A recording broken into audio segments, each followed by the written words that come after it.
जी guys, नमस्कार। स्वागत है आपका जे स्माइल यूट्यूब चैनल पर। गाइस, आज हम ब्रह्मांड की बात करेंगे क्योंकि टॉपिक चल रहा है आजकल का चंद्रयान थर्ड। और लूना 25 से हमारा कंपटीशन भी है क्योंकि लूना 25 जो सैटेलाइट छोड़ा गया है वो रशिया का है गाइस। ठीक है। चंद्रयान थर्ड वो हमारा है, भारत का, इंडिया का। जो 40 दिन की यात्रा तय करना, मतलब पूरी तरह से कंप्लीट होने वाली है। 23 अगस्त को हो जाएगी 40 दिन की यात्रा।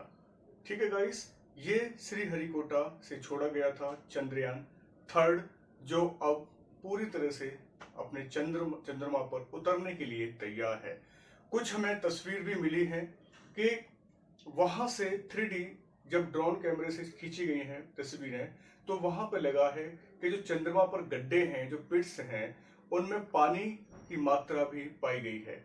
क्योंकि पानी की मात्रा पहले भी चंद्रयान फर्स्ट से तस्वीरें ली गई थी, लेकिन इस बार और ज्यादा कुछ रहस्य भी नजर आए हैं जो हमें इसरो बता नहीं रही है, बस थोड़े हिंट कर रही है कि वहां पर काफी सारी मात्रा में खनिज भी उपलब्ध है और बहुत सारी गैसेस भी हैं। पानी की मात्रा भी ज्यादा है उन गड्ढों में। गड्ढे कह सकते हैं क्योंकि वहां उल्का पिंड, क्षुब्ध ग्रह भी आते रहते हैं। मैं सारी कहानी यहाँ बताऊंगा गाइस। हम चीजों को समझेंगे अवेयरनेस के तौर से। ठीक है गाइस, इसमें स्ट्रेस लेने की जरूरत नहीं है कि ये पढ़ाई का वीडियो है। कोई भी चीज पढ़ाई नहीं होती, हर चीज जागरूक होती है। जागरूकता के लिए पढ़ेंगे तो जरूर आपके समझ में हमेशा के लिए बैठ जाएगा। तो मैं बस इसकी एक बैकग्राउंड की बात करूंगा कि पहले क्या था, कि अब चंद्रमा और पृथ्वी और अन्य ग्रह और अन्य पिंड जो हैं बने हुए हैं। मैं थोड़ी बैकग्राउंड की बात कर लेता हूं गाइस। पहले क्या था, 15 अरब वर्ष पहले। ठीक है, अरब वर्ष पहले की बात है। थोड़ा मैं बैकग्राउंड बताऊंगा ताकि आपके कंसेप्ट क्लियर हो जाए। ठीक है, 15 बिलियन ईयर्स एगो, मतलब 15 वर्ष पहले, 15 अरब वर्ष पहले की बात है। एक्चुअली ये जो बात की है ये बिग बैंग थ्योरी है। एक big big bang big bang theory, ये आपके एग्जाम के पॉइंट ऑफ व्यू से भी वेरी वेरी इंपोर्टेंट रहेगा। बिग बैंग थ्योरी कौन लेके आए? लेमेंटर। लेमेंटर लेमेंटर ये बिग बैंग थ्योरी लेके आए गाइस। ठीक है, मैं सिर्फ इस पे फोकस करूंगा, और भी सिद्धांत हैं। ठीक है, लेकिन हमारा जो मोस्ट इंपोर्टेंट सिद्धांत है वो है big bang theory. Big bang theory ने किसके बारे में बताया? कॉस्मोस। और कॉस्मोस हम कहते हैं यूनिवर्स को, हम कहते हैं ब्रह्मांड को कहते हैं गाइस, ब्रह्मांड को कहते हैं। ठीक है, यूनिवर्स को कहते हैं, यूनिवर्स को कहते हैं, याद रखना है। ठीक है, इसी यूनिवर्स के अंदर बहुत सारे विस्फोट होते हैं। इनके अकॉर्डिंग क्या था? एक विशाल काय अग्निपिंड था। यूनिवर्स मतलब ब्रह्मांड में एक विशाल काय क्या था? अग्निपिंड था। अग्निपिंड गाइस, अग्निपिंड था। और इस अग्निपिंड में क्या हुआ? एक्सप्लोजन हुआ, विस्फोट हुआ। विस्फोट हुआ, एक्सप्लोजन हो गया। विस्फोट से विस्फोट से ठीक है गाइस, विस्फोट हुआ। और विस्फोट होने से क्या बने? यहां पर बहुत बड़ी बड़ी आकाश गंगाएं, याद रखना, मतलब गैलेक्सी, जिसे हम कहते हैं गैलेक्सी। आकाश गंगाएं, हिंदी में आकाश गंगाएं। आकाश गंगाएं सारे पॉइंट में बता दूंगा। आपके SSC, PCS, CGL, CPO, MTS, railway, other exams सारे इंपोर्टेंट रहते हैं। बस इसके हिसाब से आपका अवेयरनेस का टॉपिक भी क्लियर हो जाएगा, याद रखना है। गैलेक्सी आकाश गंगाओं में टूट गया। अब देखिए, हमारी जो गैलेक्सी है, जैसे मैं आपको बता दूं, मंदाकिनी है। हमारी गैलेक्सी का नाम क्या है? मंदाकिनी है। ठीक है, मंदाकिनी है। हमारी गैलेक्सी का नाम क्या है? मंदाकिनी है। ये हमारी है, हम इसमें रहते हैं गाइस। ठीक है, और एक गैलेक्सी कौन सी है? मिल्की वे है। मिल्की वे है, जो रात में क्या होती है? रात में चमकती है, चमकती है यार गाइस, याद रखना। ठीक है, एक गैलेक्सी है, मिल्की वे है, जो रात में चमकती है। मतलब इतना तो तय हुआ कि एक विस्फोट हुआ, विस्फोट से क्या बनी? आकाश गंगाएं। याद रखना, ब्रह्मांड में आकाश गंगाएं कितनी हैं? लगभग 100 अरब। ये सब एथलेटिक बातें हैं, एनसीईआरटी के बेस पे मैं बता रहा हूं। 100 अरब आकाश गंगाएं हैं। ठीक है ना? 100 बिलियंस गैलेक्सी आकाश गंगाएं मौजूद हैं। कहां पर? यूनिवर्स के अंदर गाइस। ठीक है, यूनिवर्स के अंदर। हमारा चैप्टर बहुत इंटरेस्टिंग है, एक रिसर्च का चैप्टर है, चीजों को सोचने का समझने का चैप्टर है। हम किस दुनिया में जी रहे हैं और हमारा अस्तित्व अगर पृथ्वी बाय द वे नष्ट हो गई, गॉड फॉरबिड, अगर हो भी जाती है 0.1%, तो हमने जीवन ढूंढने का भी रास्ता अपना लिया है। कई देश अन्य ग्रह, अन्य उपग्रह पर जा रहे हैं क्योंकि उनको पता है भविष्य में पृथ्वी चली जाएगी, एक दिन ना एक दिन नष्ट हो जाएगी। इसलिए हम अन्य ग्रह की तलाश में काम कर रहे हैं, जहां पर सबसे ज्यादा जो हम प्रायोरिटी दे रहे हैं वो है चंद्रमा पर गाइस, ठीक है। फिर हम मंगल को प्रायोरिटी दे रहे हैं। याद रखना, दो ही चीजों पर हम रिसर्च कर रहे हैं, हमारा पूरा संसार। तो यहाँ 100 अरब आकाशगंगाएं हैं, कहां पर? ब्रह्मांड के अंदर। याद रखना, आकाशगंगाओं में भी विस्फोट हो जाता है, ठीक है ना। इनमें भी क्या होता है गाइस, ये 100 अरब क्या है? आकाशगंगा है, आकाशगंगाएं हैं, आकाशगंगाएं हैं, ठीक है।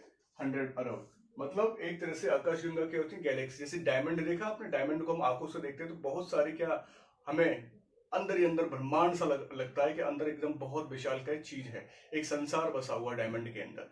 ऐसे ही आकाशगंगा को हम ऐसे देखते हैं, मतलब एग्जाम के तौर से हम माइक्रोस्कोप से या टेलीस्कोप से देखते हैं, कोई भी किसी भी उपकरण से हम देखेंगे तो हमको लगेगा कि आकाशगंगा में क्या विभिन्न तारों का समूह है, विभिन्न ग्रहों का समूह है, उपग्रह हैं। क्यों? क्योंकि इन्हीं आकाशगंगाओं में फिर विस्फोट हुआ, फिर अगेन क्या हुआ गाइस? एक्सप्लोजन होता है, फिर विस्फोट होता है, फिर एक्सप्लोजन होता है, देन फिर क्या बनते हैं? यहां से प्लेनेट्स बनते हैं। देखिए प्लेनेट्स, प्लेनेट्स, सैटेलाइट, सैटेलाइट मतलब उपग्रह। क्या बनते हैं? उपग्रह गाइस। ग्रह बनते हैं, उपग्रह बनते हैं, उल्कापिंड बनते हैं, उल्कापिंड बनते हैं, उल्काश्म बनते हैं, उल्काश्म बनते हैं, जिसे हम कहते हैं मैटियोर्स, मैटियोर्स, मैटियोरॉइड्स और एस्ट्रॉइड्स, ये रूप ले लेते हैं, ये एक तरह से बनते चले जाते हैं, ठीक है। और कॉमेट्स, कॉमेट्स भी बनते हैं, जिसे हम कहते हैं धूमकेतु, धूमकेतु गाइस, ठीक है। मैं आपको बस पॉइंट बता रहा हूं, उपग्रह। अब मैं यहाँ उपग्रह में किसको ले लूंगा? चंद्रमा को। यहाँ पूरा मैं ज्योग्राफी नहीं बता रहा, बल्कि हम लोग इतना बता रहे हैं ताकि आपके थोड़ा समझ में आ जाए कि बैकअप क्या था। ये उपग्रह है चंद्रमा, जिसपे हमारी ताकत, मतलब हमारे संसार की ताकत जा रही है और वहां जीवन को ढूंढने की कोशिश कर रही है। तो वो उपग्रह हमारा क्या है? चंद्रमा है। क्योंकि आपको पता है पृथ्वी है और पृथ्वी के चारों तरफ कौन घूम रहा है? सबसे नजदीक कौन है? चंद्रमा है। ये चंद्रमा एक ही है, मैं वैसे बना रहा हूं चारों, कि चारों तरफ क्या है? परिक्रमा कर रहा है। और इसको परिक्रमा करने में कितने दिन लगते हैं? ये कई बार क्वेश्चन पूछा भी जाते हैं।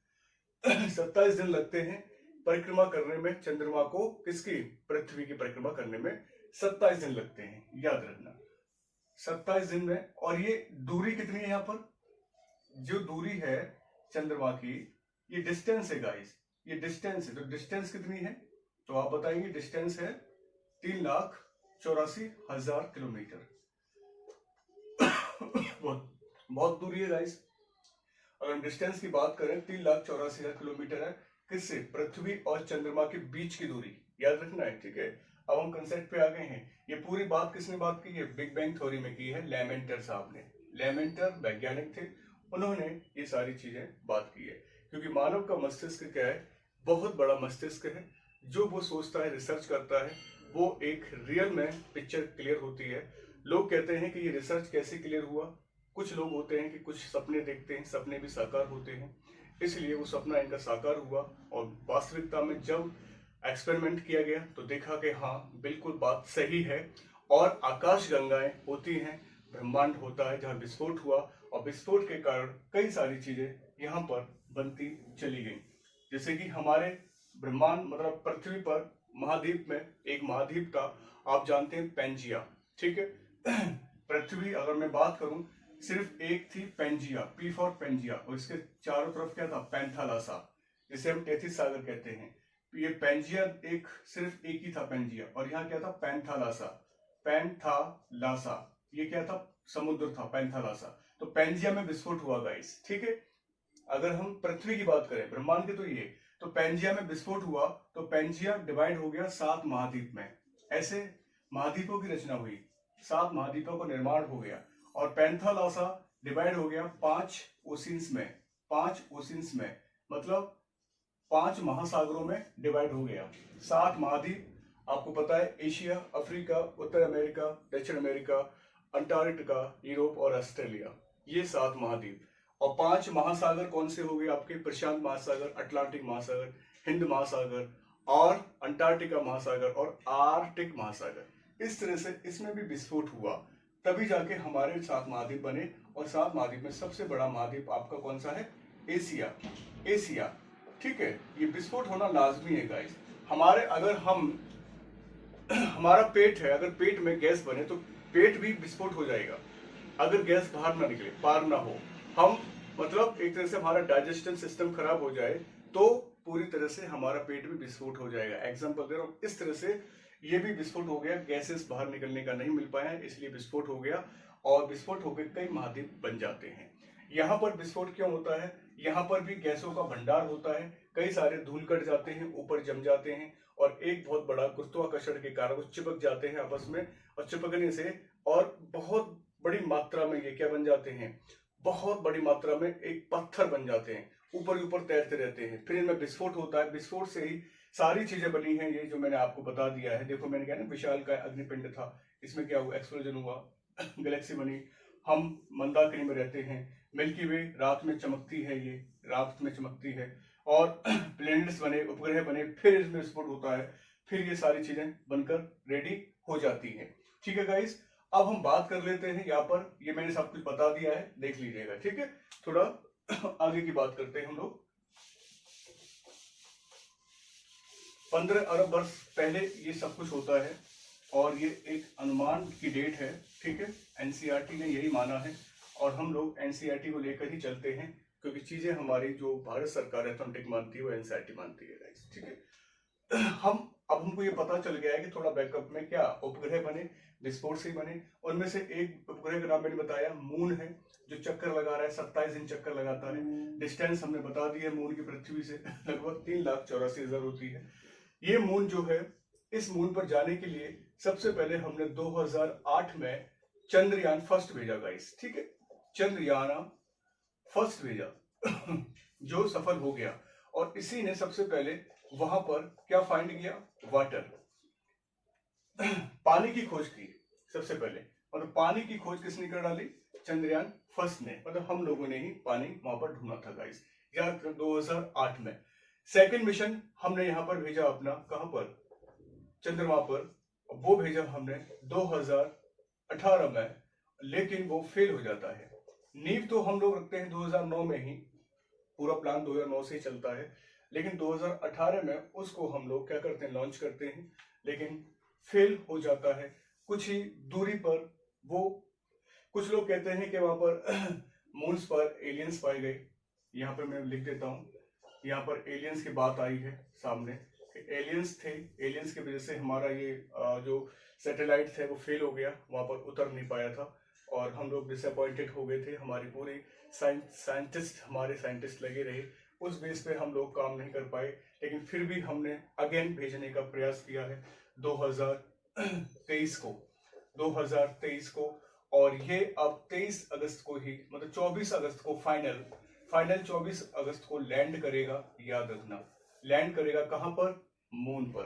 ठीक है, ग्रेट न्यूज है। और इसके साथ साथ कौन सा चल रहा है? लूना 25 गाइस, पूछा जाए कहां का है तो आप बताएंगे रशिया का लूना 25 है, रशिया का लूना 25 है। बात की जाए तो आप बताना, रशिया का लूना 25 है जो काम कर रहा है। किस पर काम कर रहा है? किस पर?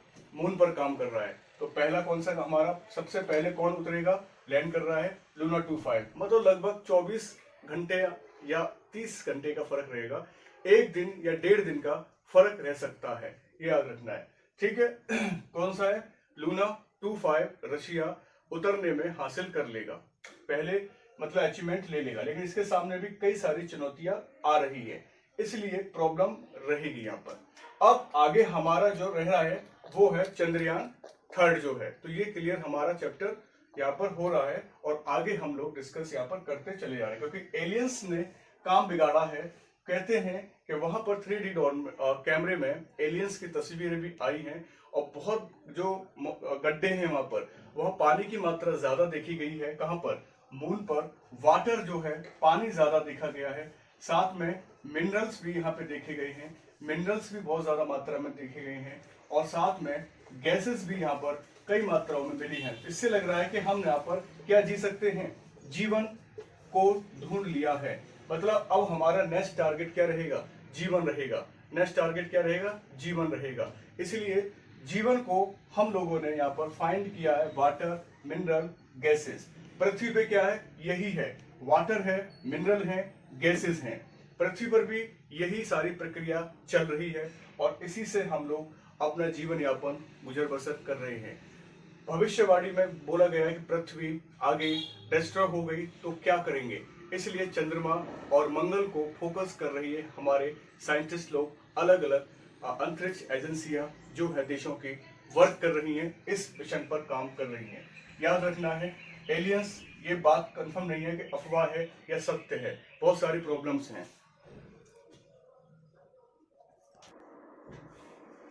तो गाइस इस तरह से हमने देखा कि जीवन यहाँ पर पाया जाएगा। कहाँ पर? चंद्रयान पर। ठीक है, हमारी आकाशगंगा मंदाकिनी है और एक ओरियन नेबुला है। मैं यहाँ डिस्कस कर देता हूँ। ठीक है गाइस, इंपोर्टेंट फैक्ट रहेंगे हमारे सारे के सारे। ओरियन नेबुला, ओरियन नेबुला ये एक आकाशगंगा है, मतलब एक गैलेक्सी है, आकाशगंगा है ये ओरियन नेबुला। और ये सबसे चमकीला है, मतलब ब्राइटेस्ट बोला जाए, ब्राइटेस्ट भी है, ब्राइटेस्ट एंड कोल्ड। ठीक है, ब्राइटेस्ट एंड कोल्ड, चमकीला और शीतल, चमकीला और शीतल, और शीतल, याद रखना, चमकीला और शीतल है ये। कौन सा? ओरियन नेबुला गैलेक्सी चमकीला और शीतल तारों का समूह है, शीतल तारों का समूह है गाइस, शीतल तारों का समूह है। इंपोर्टेंट है, याद रखना है, क्योंकि हमारी आकाशगंगाओं में, आकाशगंगाओं में नए व पुराने तारे बनते रहते हैं, मतलब विस्फोट होता ही रहता है गाइस। ठीक है, नए व पुराने तारे बनते रहते हैं। तारों का अपना कोई प्रकाश नहीं होता है, ठीक है ना, वो सब प्रकाश कहां से आ रहा है? सूरज, क्योंकि सूर्य जो सन है, सन हमारी आकाशगंगा का ही क्या है? पार्ट है। ठीक है, आकाशगंगा का ही पार्ट है, आकाशगंगा का भाग है, याद रखना। सन जो है एक पार्ट है ऑफ गैलेक्सी का सन, इसलिए सन को किस में रखा गया है? सेंटर में रखा गया है। और एक हेलियोसेंट्रिक की बात की थी किसने? कोपरनिकस ने। कोपरनिकस ने कहा था, मैं यहां लिख देता हूं, कोपरनिकस, ये बहुत अच्छे एक साइंटिस्ट रहे हैं।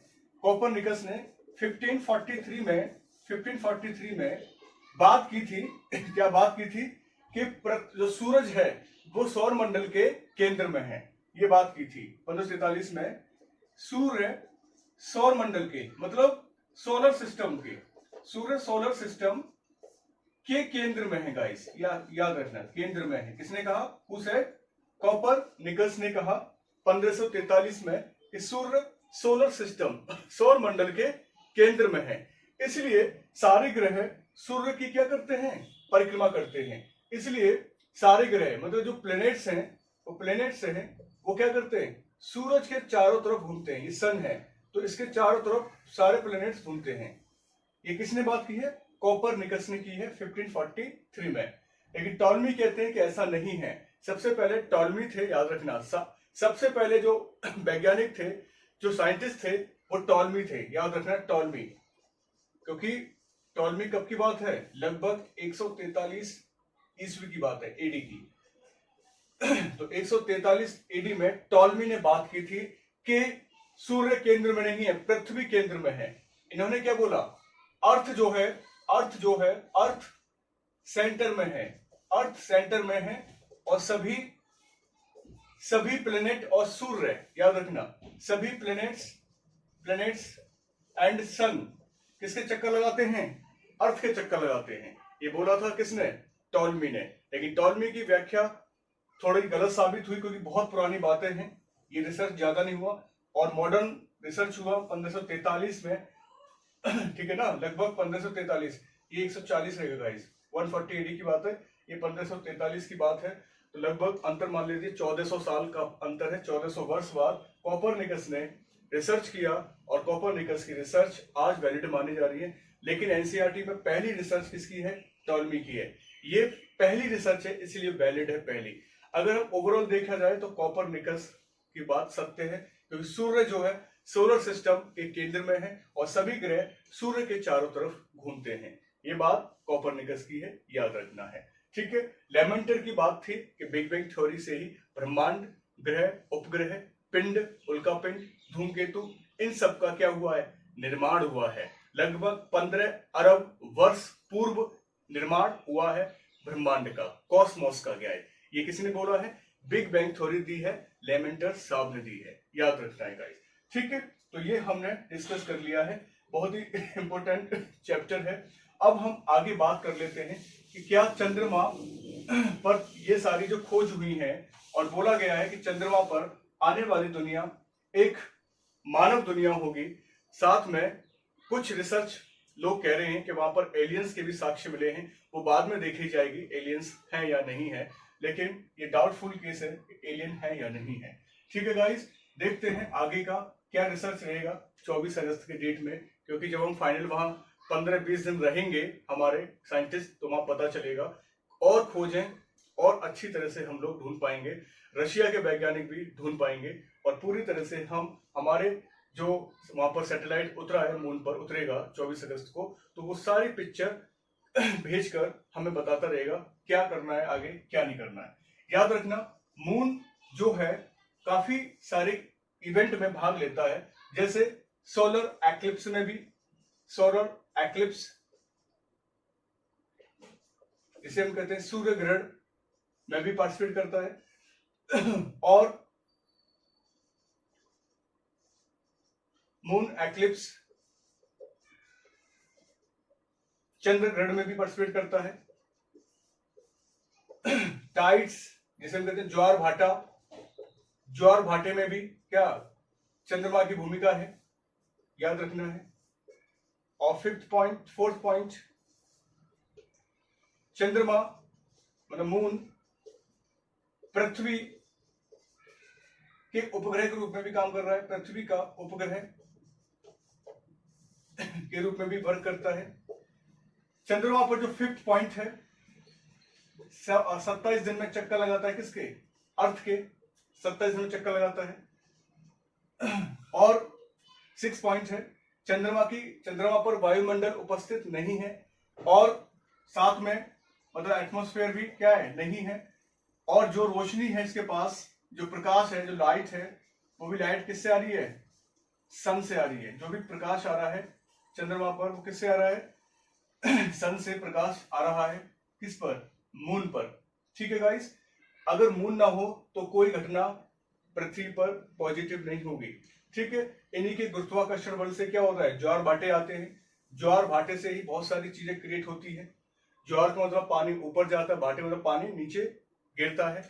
इस घटना से कई सारे मूवमेंट होते हैं, कई सारे मैंगल्स बनते हैं, कई सारे हमारे क्या चट्टान से, प्लेटू है, पठार है, पर्वत है, इन सबका निर्माण होता रहता है। सोलर एक्लिप्स है, सोलर एक्लिप्स, मून एक्लिप्स, ये ऋतु परिवर्तन में काम आते हैं, सीजनल में काम आते हैं। ठीक है, क्लाइमेट में काम आते हैं। और पृथ्वी की अगर मैं बात करूं, ज्वार भाटे क्यों आते हैं? क्योंकि पृथ्वी, सूरज और चंद्रमा एक सीध में आ जाते हैं। एक सीध में आने से इनके बीच में क्या होती है?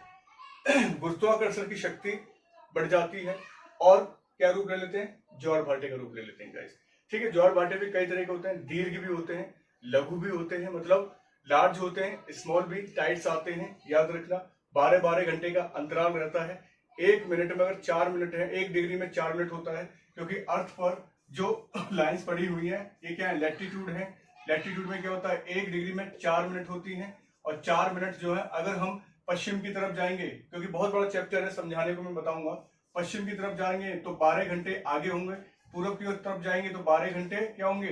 पीछे होंगे। इसलिए एक दिन आगे रहता है अमेरिका में और हमारे यहाँ पीछे होता है। जैसे यहाँ दिन है तो वहां रात हो रही होगी। ये बहुत बड़ा कंसेप्ट है, मैं आपको बता दूंगा पृथ्वी की उत्पत्ति से संबंधित। और ये पूरा चैप्टर किस पर है? अंतरराष्ट्रीय तिथि रेखा पर है, इंटरनेशनल डेट लाइन पर है। तो एक चैप्टर है इंटरनेशनल डेट लाइन, वो हम बताएंगे, तब आपके दिमाग में और अच्छी तरह से समझ में आएगा, क्योंकि टाइम का भी फर्क है और दिन का भी फर्क रहता है गाइस। तो अंतरराष्ट्रीय तिथि रेखा है, जब हम ज्योग्राफी शुरू करेंगे तब बताएंगे, ठीक है गाइस। तो अभी तो फिलहाल चंद्रयान 3 की बात चल रही थी, उसके बैकग्राउंड मैंने बताया है किस तरह से चंद्रमा की वैल्यू बहुत ज्यादा है और यहाँ पर मैक्सिमम चीजें पाई गई, मैं बता दिया है। गैसेस भी मिली हैं, मिनरल्स भी मिले हैं, यहाँ पर मिनरल्स भी मिले हैं, साथ में पानी भी मिला है। इतने सबूत बहुत हैं जीने के लिए, इसलिए अगला जो हमारा उपग्रह होगा जीने के लिए, सबसे पहले प्रायोरिटी किसको देंगे? चंद्रमा को देंगे गाइस। और चंद्रमा को प्रायोरिटी दी तो क्यों दे रहे हैं? क्योंकि चंद्रमा पृथ्वी के बहुत नजदीक है, बहुत नजदीक है। मैंने बताया कितने नजदीक है, आप बता सकते हैं 3,84,000 नजदीक है। कितना? 3,84,000 किलोमीटर नजदीक है। अगर हम सूर्य की बात करें, सूर्य पृथ्वी बीच में, तो लगभग 14 करोड़ किलोमीटर क्या है? डिस्टेंस है सूर्य और पृथ्वी के बीच में, तो बहुत अंतर है। मंगल, ये मैं आप थोड़ा बता देता हूं, मैं आपको एक डायग्राम बना देता हूं थोड़ा सा और समझ के। जैसे कि क्या है, सन है, सन के चारों तरफ सारे प्लैनेट्स चक्कर लगा रहे हैं। ये किसने कहा था? कोपरनिकस ने कहा था। ये कौन सा है? ये है मरकरी, ये है वीनस, ये है अर्थ, ये है मार्स, ये है जुपिटर, ये है सैटर्न, और ये है यूरेनस, और ये है नेपच्यून गाइस। अब देखिए, जो मैं बात कर रहा हूं किसकी? उपग्रह की। उपग्रह अर्थ का सिर्फ क्या है? एक ही है, वो है मून। इसके उपग्रह वीनस का कोई नहीं होता, बुध का कोई नहीं होता। मार्स के उपग्रह कितने हैं? मतलब इसके पास 2 मून है। किसके पास? मार्स के पास। जुपिटर के पास कितने मून है? 67 मून है। सैटर्न के पास कितने हैं? 82 मून है। यूरेनस के पास कितने हैं? लगभग 14 मून है। नेपच्यून के पास कितने हैं? लगभग 27 मून है। ये मून है गाइस, ठीक है। मतलब जिनके पास सबसे ज्यादा है तो इनको कोई आपत्ति नहीं है, मतलब ये ग्रह कभी नष्ट नहीं होंगे, याद रखना। क्योंकि इनके बीच में जो बेल्ट है, ये वाली बेल्ट, ये बेल्ट पाई जाती है कौन सी? Asteroid belt. यहां पर उल्कापिंड, उल्काश्म, मेटेओर्स, कॉमेट्स और एस्ट्रॉइड्स, ये बेल्ट यहां पाई जाती है। सबसे ज्यादा धूल कण यहीं जमे हो जाते हैं और धूल कणों से ही क्या बन जाते हैं? मोटे मोटे पत्थर तैरते रहते हैं, याद रखना। सोलर सिस्टम के अंदर यहां तैरते रहेंगे और ये पूरी तरह से बहुत बड़े एस्ट्रॉइड होते हैं। अगर ये आपस में टकरा गए, तो यूं समझो इतनी स्पीड से आगे बढ़ेंगे, कुछ इधर भागेंगे, कुछ इधर भागेंगे। तो जो कल्पना हम कर रहे हैं मार्स पर रहने की, मार्स मतलब मंगल पर, तो मंगल पर तो बिल्कुल बगल में ही है, सबसे नजदीक मंगल डिस्ट्रॉय होगा, ठीक है ना। क्योंकि मंगल पे भी क्या है? बड़े बड़े आंधी तूफान आते हैं, लाल ग्रह कहते हैं, आयरन ऑक्साइड की मात्रा ज्यादा पाई जाती है, तो मंगल ग्रह काफी डेंजरस में पोजीशन होगा। हमारा जो मून है वो चक्कर लगाता है किसके? अर्थ के। याद रखना, जो मून है, मंगल के 2 मून है, डीमोस और फेबोस, ये इसकी रक्षा करते हैं, किसकी? मंगल ग्रह की, डीमोस और फेबोस। फिर भी मंगल पर बहुत सारे उल्कापिंड गिरते रहते हैं गाइस, याद रखना। हमारे अर्थ पे क्या है? एक तो मून है, मून सबसे ज्यादा कवर कर लेता है क्या? एस्ट्रॉइड वगैरह और उल्काश्म, मेटेओर्स वगैरह, और एस्ट्रॉइड मून पर आके गिरते हैं, प्रॉब्लम क्रिएट नहीं होने देते अर्थ पर। आपने कई बार सुना होगा कि उल्कापिंड आ रहा है, अर्थ से टकराएगा, तो कई सारे हमारे सैटेलाइट लगे रहते हैं किसमें? स्पेस में गाइस। मैं यहाँ अर्थ की बात करूं तो ये अर्थ है, तो हमारे क्या है ऊपर? ये हमारा वायुमंडल है। वायुमंडल कितनी परतें हैं? 1 2 3 4 5, ठीक है। ट्रोपोस्फेयर, स्ट्रेटोस्फेयर, मीजोस्फेयर, आइनोस्फेयर और एक्सोस्फेयर, ये 5 लेयर हैं जो हमें बचाती हैं किससे? उल्कापिंड और उल्काश्म से, छोटे छोटे क्षुद्र ग्रह से हमारी रक्षा करती है। ऊपर से हमारी रक्षा कौन कर रहा है? चंद्रमा कर रहा है, चंद्रमा कर रहा है। याद रखना, जो उल्काश्म होते हैं, मेटेओर्स, वो आग जलती हुई आते हैं, और ये जो आइनोस्फीयर है, यहाँ पर माइनस डिग्री सेल्सियस होता है, कई मतलब लगभग कह सकते हैं 90 माइनस डिग्री सेल्सियस होता है, और यहाँ पर उल्काश्म पिंड जो है बुझ जाते हैं, तो वो तो यहाँ राख हो जाते हैं, क्योंकि घर्षण से आग लग जाती है उनके बीच में, इसलिए वो यहाँ राख हो जाते हैं। और जो उल्का पिंड है वो जो है यहां से भी नहीं बुझते हैं, और वो सीधे आकर पृथ्वी की ओर बढ़ जाते हैं, क्योंकि वो राख नहीं हो पाते ऊपर। उल्काश्म राख हो जाते हैं क्योंकि वो जले हुए होते हैं उल्काश्म जो है, और वो माइनस डिग्री सेल्सियस आइनोस्फीयर में ही नष्ट हो जाते हैं। राख ऊपर से कभी कभी नीचे भी आती है अर्थ पर, क्रस्ट पर। लेकिन कुछ उल्कापिंड होते हैं जो पूरी तरह से वहां पर बुझ नहीं पाते और वो आते ही हैं पृथ्वी की तरफ मूव कर जाते हैं। इसलिए कई सारे देशों की एजेंसियां उस उल्कापिंड को सैटेलाइट के माध्यम से उनकी डायरेक्शन अलग करने का क्या करते हैं, टास्क देते हैं, काम करते हैं, ताकि पृथ्वी पे ना गिरे। पृथ्वी गिर गया तो पूरी पृथ्वी क्या हो जाएगी गाइस, नष्ट हो जाएगी। तो ये समझान मैंने बता दिया है किस तरह से क्या है। आगे का जब हम एक डिटेल्स में जानेंगे तब बात करेंगे, कोई वीडियो लंबा हो जाएगा और बच्चे क्या है ज्यादा चीजों को देखना पसंद नहीं करते हैं। तो मैं यहीं पर स्टॉप करूंगा। बताने को बहुत सारी बातें हैं, मैं बताता रहूंगा कि पृथ्वी की उत्पत्ति कैसे हुई और पृथ्वी के अंदर क्या आंतरिक संरचना है। ठीक है, वो सारी बातें मैं पृथ्वी के बारे में बता, मतलब बहुत सारी चीजें हो जाएंगी और लॉन्ग वीडियो बच्चे आजकल नहीं देख पाते। ठीक है, क्योंकि आंखों का प्रभाव भी रहता है। ज्यादा से ज्यादा वीडियो आधा घंटे का होना चाहिए। मैं तो सारे चैनल से भी यही रिक्वेस्ट करूंगा, 2-2, 3-3 घंटे के वीडियो बना लेते हैं हम लोग। और बच्चों की आंखों पर काफी गहरा प्रभाव कर रहा है। हम कमाई तो कर लेते हैं वीडियो से, लेकिन बच्चों का जो अफेक्ट है, दिमागी संतुलन खराब हो जाता है, डिसऑर्डर की कैटेगरी में चले जाते हैं। ठीक है, तो ज्यादा से ज्यादा आधा घंटे 45 मिनट तक का आप वीडियो बनाएं, मैक्सिमम 1 घंटे का। जिनका अच्छा स्कोप है कि नहीं सर मेरा तो मटेरियल ही ज्यादा है, तो उस मटेरियल को शॉर्ट में देने की कोशिश करें, समझाने की कोशिश करें, एग्जाम के पॉइंट ऑफ व्यू से उस बच्चे का भला हो, ताकि उसकी हेल्थ पे ज्यादा प्रभाव ना पड़े। क्योंकि आंखों का विटामिन हमारा खत्म होता चला जाता है।